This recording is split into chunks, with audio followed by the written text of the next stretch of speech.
Assalamualaikum warahmatullahi wabarakatuh. Perkenalkan, nama saya Aura Wulandari, NPM 2051060. Dalam video ini, saya akan menjelaskan mengenai kasus dari putusan perkara nomor 22 garing KPPU strip L garing 2007 yang membahas mengenai praktek monopoli jasa kargo di Bandar Udara Hasanuddin, Makassar, Sulawesi Selatan yang dilakukan oleh PT Angkasa Pura I Persero dengan alamat kantor Kota Kebayoran, Blok B12, Kafling nomor 2, Jakarta Pusat. Adapun Majelis Komisi telah menerima laporan hasil pemeriksaan lanjutan yang menyatakan pada pokoknya dugaan pelanggaran yang telah dilakukan PT Angkasa Pura I adalah 1. PT Angkasa Pura I memonopoli jasa warehousing atau terminal kargo di Bandara Hasanuddin, Sulawesi Selatan melalui strategic business unit yang bernama Speed and Secure Warehousing, selanjutnya disebut SSC Warehousing. 2.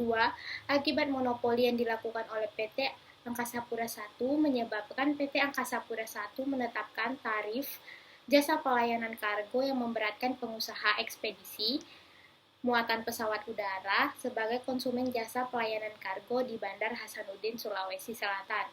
3.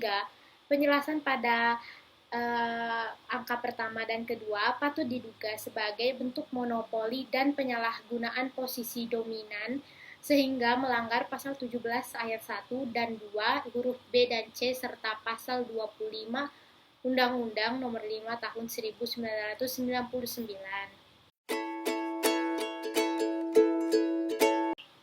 Bahwa tanggapan atau pembelaan dari PT Angkasa Pura I menjelaskan bahwa PT Angkasa Pura I memberikan pelayanan jasa ke bandar udaraan di bandar udara umum untuk pelayanan kepentingan umum guna menunjang keamanan dan keselamatan penerbangan, kelancaran dan ketertiban lalu lintas udara, penumpang dan atau anggota kargo berdasarkan amanat Undang-Undang Nomor 15 Tahun 1902 tentang penerbangan serta pelaksanaannya di bawah ini yaitu: Pertama, PP nomor 70 tahun 2001 tentang kebandarudaraan.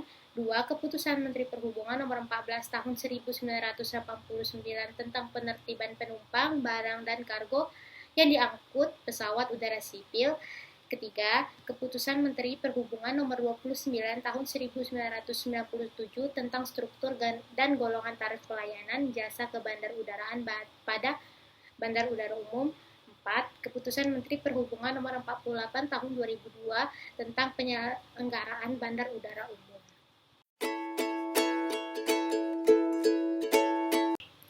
Bahwa setelah majelis hakim mempertimbangkan mengenai dugaan pelanggaran pasal 17 ayat 1 Undang-Undang Nomor 5 Tahun 1999 dan pasal 19 huruf A Undang-Undang Nomor 5 Tahun 1999 dan pasal 25 Undang-Undang Nomor 5 Tahun 1999, memang ditemukannya PT Angkasa Pura telah melakukan kegiatan monopoli dan posisi dominan di bandar udara Hasanuddin. Akan tetapi setelah diselidiki, PT Angkasa Pura tidak membatasi pasar dan pengembangan teknologi jasa pelayanan kargo di Bandar Hasanuddin, Makassar. PT Angkasa Pura pula tidak menetapkan syarat-syarat perdagangan dalam jasa pelayanan kargo di Bandar Hasanuddin, Makassar, Sulawesi Selatan. PT Angkasa Pura pula tidak menemukan fakta pelaku usaha lain yang bermaksud untuk memasuki pasar jasa pelayanan kargo di Bandar Hasanuddin, Makassar, Sulawesi Selatan. Maka dari itu, amar putusan yang dikeluarkan oleh Majelis Komisi ialah: 1. Menyatakan bahwa PT Angkasa Pura I secara sah dan meyakinkan melanggar pasal 17 ayat 1 Undang-Undang Nomor 5 Tahun 1999. 2. Menyatakan bahwa PT Angkasa Pura I secara sah dan meyakinkan tidak melanggar pasal 19 huruf A Undang-Undang Nomor 5 Tahun 1999. 3. Menyatakan bahwa PT Angkasa Pura I secara sah dan meyakinkan tidak melanggar pasal 25 Undang-Undang Nomor 5 Tahun 1999. 4. Memerintahkan kepada PT Angkasa Pura untuk meningkatkan pelayanan dan keamanan dalam jasa pelayanan kargo di Bandar Hasanuddin, Makassar selama-lamanya 1 bulan semenjak keputusan ini memiliki kekuatan hukum tetap.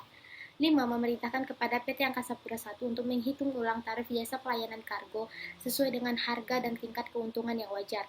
6. Memerintahkan kepada PT Angkasa Pura I untuk membayar denda sebesar 1 miliar rupiah yang harus disetor ke kas negara sebagai setoran pendapatan denda pelanggaran di bidang persaingan usaha. Departemen Perdagangan Sekretariat Jenderal Satuan Kerja Komisi Pengawas Persaingan Usaha melalui Bank Pemerintah dengan kode penerimaan 423755. Demikian itulah tadi amar putusan yang dikeluarkan oleh Majelis Komisi Persaingan Usaha. Kasus yang sama juga terjadi di Bandara Kuala Namu, Sumatera Utara. Kasus bermula KPPU melakukan penelitian dugaan pelanggaran pasal 17 ayat 1 dan 2 UU nomor 5 tahun 1999 tentang praktek monopoli oleh Angkasa Pura II, yaitu dalam penyediaan fasilitas terminal untuk pelayanan kargo dan pos yang dikirim dan diterima melalui Bandara Kuala Namu. Dalam hal ini, Angkasa Pura II memberlakukan daerah keamanan terbatas sejak 1 Mei 2014 untuk memasuki DKT harus punya kartu khusus atau menggunakan jasa mitra Angkasa Pura II. Untuk biaya jasa dikenakan 350 per kilogram dan administrasi 500. KPPU menilai penunjukan mitra di atas melanggar Undang-Undang Nomor 5 tahun 1999. Pada 24 April 2018, KPPU menyatakan PT Angkasa Pura II terbukti secara sah dan meyakinkan melanggar pasal 17 ayat 1 dan 2 Undang-Undang Nomor 5 Tahun 1999. KPPU menghukum PT Angkasa Pura II untuk membayar denda sebesar 6.538.612.000 rupiah. Akibat hal itu, Angkasa Pura tidak terima dan mengajukan permohonan banding ke PN Tangerang. Pada tanggal 13 Agustus 2018, PN Tangerang membatalkan putusan termohon keberatan Komisi Pengawas Persaingan Usaha KPPU nomor 3/KPPU Strip 1/2017 tanggal 24 April 2018. Sekian penjelasan dari saya. Terima kasih.